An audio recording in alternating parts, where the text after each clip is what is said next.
Hello everyone. मेरा नाम अमित कुमार है। मैं आप लोगों से कुछ शेयर करना चाहता हूं। जैसा कि अभी हाल ही में क्या है कि सबको पता है कि पिछले कुछ विगत वर्षों से 2-2.5 सालों से लगभग क्या है कि कोल इंडिया की किसी भी सब्सिडरी में माइनिंग सरदार ओवरमैन के लिए कोई वैकेंसी नहीं आई। तो इसको देखते हुए हम कुछ माइनिंग बच्चों ने कुछ सर लोगों की मदद से क्या किया कि एक टीम बनाया। और टीम बनाने के बाद हम लोग पहली बार 12 जून को DGMS गए, जिसमें हम लोगों ने DMRS सर से मुलाकात की। DG सर से मुलाकात नहीं हो पाया था। तो उसमें हमने अपनी सारी समस्याएं बताई कि सर पिछले 2 वर्षों से किसी भी सब्सिडरी में लास्ट वैकेंसी जो तो 29 अप्रैल 2023 में आई थी। तो पिछले 2 वर्षों में या 2.5 वर्षों में कोई भी माइनिंग सरदार बनने की वैकेंसी नहीं है, जबकि स्टेचुरी पोस्ट बहुत ज़्यादा संख्या में खाली हैं, लगभग 3,000 से ऊपर है। तो इस बात को लेके हम लोग हमारा सर से मिले थे और वहाँ पर समस्या बताए थे कि सर ऐसा है 2-2.5 सालों से वैकेंसी नहीं आई। और कुछ कुछ ऐसी भी सब्सिडीज़ हैं जिनमें विगत 6-7 वर्ष हो गए हैं, लेकिन उसमें अभी तक कोई भी फ्रेश वैकेंसी नहीं आई।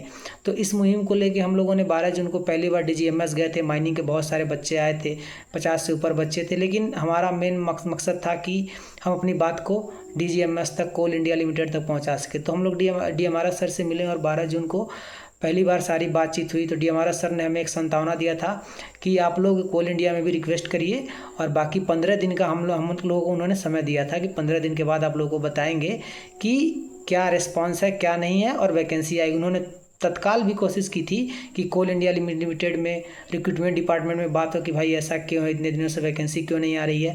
कि वो माइनिंग छात्रों के लिए एक और एक आम ऑप्शन है कोल इंडिया लिमिटेड और कोल इंडिया लिमिटेड की सब्सिडी, जो कि माइनिंग सरदार गवर्नमेंट की वैकेंसी निकालती हैं। तो इसमें 12 जून को क्या हुआ था, बात हुआ था।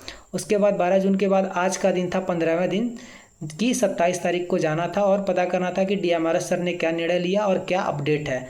तो इस जानकारी को लेने के लिए 25 तारीख को ही कोर टीम जो बना है, जिसमें कि माइनिंग के ही छात्र हैं, तो उन्होंने उन लोगों को क्या किए थे, वो लोग गए थे 25 तारीख को। लेकिन 25 तारीख को कुछ वैसा अपडेट मिल नहीं पाया क्योंकि DMRS सर अवेलेबल नहीं थे, और DG सर भी अवेलेबल नहीं थे। तो उसके बाद हम लोगों ने फैसला किया है कि 30 तारीख को, यानी कि मंडे को, आने वाले मंडे को हम लोग सब लोग जितने भी छात्र हैं माइनिंग के, धनबाद में रहते हैं, धनबाद के आसपास रहते हैं, DMRS सर से जाएंगे और रिपोर्ट मांगेंगे। और इस बीच हम लोगों ने कोल इंडिया लिमिटेड में भी, कोल इंडिया लिमिटेड की अलग अलग subsidy CCL, BCCL, ECL, MCL, NCL और MCL, जितनी भी सब्सिडीज हैं सब में एक लेटर पहुंचाने, एप्लीकेशन देने का काम किया था CMD सर के वहाँ को।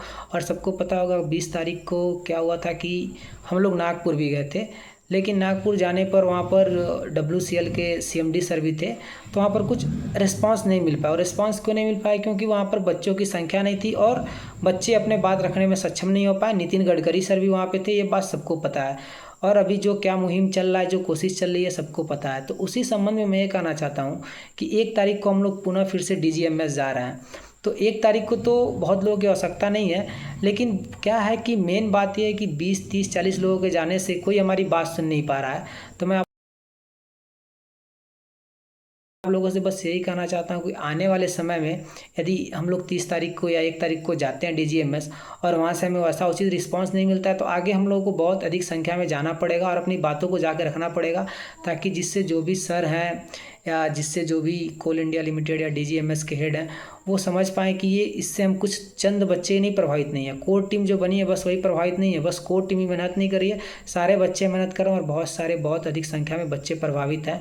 तो मैं आप लोगों से बस यही कहना चाहूँगा कि आने वाले समय में यदि 8 जुलाई का हम लोगों ने डेट रखा है, टेंटेटिव डेट है, जो कि अगर ज़रूरत पड़े तो मैं आग्रह करूंगा कि आप जितने भी माइनिंग बच्चे हैं ज़्यादा से ज़्यादा संख्या में सब लोग आने की कोशिश करें। सब लोग ये ना सोचें कि सामने वाला गया है तो मैं क्यों जाऊं, या फिर मैं व्हाट्सएप से ही बैठे बैठे लूँगा। अगर ऐसे सब लोग सोचेंगे तो इसका समाधान कुछ नहीं मिल पाएगा। हम सबको साथ आके, साथ मिल के आगे हाथ बढ़ा के चलना होगा और अपनी बात रखना होगा, अपना आग्रह कहना होगा, ताकि जो भी हेड हैं, DG सर हैं, DMRS सर हैं या कोल इंडिया रिक्रूटमेंट डिपार्टमेंट के जो भी लोग हैं, वो हम लोगों की मुश्किलों को समझ पाएँ कि हम लोग काफ़ी बच्चे 2-2.5 सालों से बहुत बुरी तरह से वैकेंसी ना आने की वजह से प्रभावित हैं, कुछ आगे नहीं बढ़ पा रहा है। यदि आपने अपना बहुमूल्य समय 6 साल 5 साल का दिया है डिप्लोमा करने के लिए, तो एक बार और समय दें, ये ना सोचे कि सामने वाला बच्चा जा रहा है। तो मेरा बस यही कहना है कि अगली बार जो भी मीटिंग होगी, या अगर रिस्पांस कुछ पॉजिटिव नहीं आता है, वैकेंसी नहीं आती, तो बस कोर टीम के चाहने से कुछ नहीं होगा। मेरा बस यही कहना है कि आने वाले टाइम में आप लोगों को अपडेट किया जाएगा अलग अलग ग्रुप के माध्यम से। और सबसे पहली बात, अगर अलग अलग ग्रुप में मैसेज जाते हैं तो कोई भी इधर उधर का मैसेज देख के भ्रमित ना हो, पहले एक बार वेरीफाई कर लें कि ये सही मैसेज है कि नहीं है, किसी भी बहकावे में कोई भी ना आए। बस यही कहना है कि आने वाले समय में यदि कोई डेट रखते हैं तो मेरा यही आग्रह है कि सभी माइनिंग छात्र कहीं भी हों, यूपी बिहार झारखंड से, एक बार सब साथ आएँ और सब लोग मिलकर आग्रह करें। तो वो डेट और दिनांक कब होगा, एक टेंटेटिव डेट 8 जुलाई का है। यदि एक तारीख या 30 तारीख को हमको पॉजिटिव रिस्पांस नहीं मिलता है तो मैं यही आग्रह करूंगा कि जितने भी माइनिंग बच्चे हैं सब लोग आएँ और सब लोग साथ मिलकर आग्रह करें, क्योंकि ये समस्या बहुत बड़ी है। 2 साल 2.5 साल वैकेंसी ना आना, 6 साल 5.5 साल समय देने के बाद एक डिग्री लेना। मैं बस यही आप लोगों से आग्रह करता हूं और उम्मीद भी करता हूं कि आप लोग ज़्यादा से ज़्यादा संख्या में आएंगे। बस ये ना सोचे कि सामने वाला जा रहा है तो मैं क्यों जाऊं, वो जा रहा है तो मैं क्यों जाऊं, मेरा क्या मिलेगा। कुछ बच्चे जा ही रहे हैं, इसी चक्कर में बच्चे नहीं जा पा रहे हैं। तो मेरा सबसे ही रिक्वेस्ट है कि सब लोग आगे बढ़कर आएँ। यदि आप लोग मेरे इस बात से सहमत हैं तो आप लोग आगे आएँ और वीडियो में कमेंट करके बताएं कि हाँ मैं सहमत हूँ और मैं आने के लिए तैयार हूँ। ईमानदारी से अपना बताएं। जय हिंद।